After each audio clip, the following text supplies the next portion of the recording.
Sziasztok, ez a Hungarian Pro Gaming csapata. Én Caca vagyok, itt van velem Doci és Mark. Ali. Ali. Jó, aki be vannak rekedve, de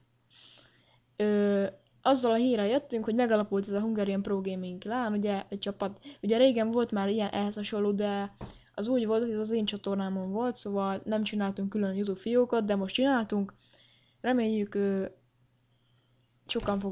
sokan fogtok minket nézni.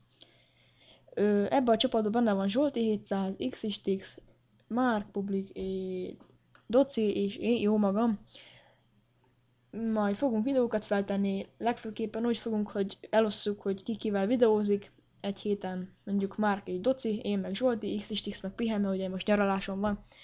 És akkor ugye szépen el fogjuk osztani.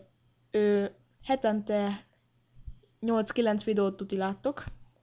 De így az első hétben nem hiszem, mert ugye még kicsit újak vagyunk, mármint hogy ez a csatorna kicsit új, de még az intrót is meg kell csinálni a Marknak, meg még szervezkedni is kell, meg hogy milyen játékkal játszunk, meg ilyesmi, de a Minecraft ugye már unalmas, szóval mást kéne játszani, de persze az is lesz. Terraria? Na, az is lehet majd, minden lesz itten. Na szóval ennyit szerettünk volna, én Caca voltam, sziasztok!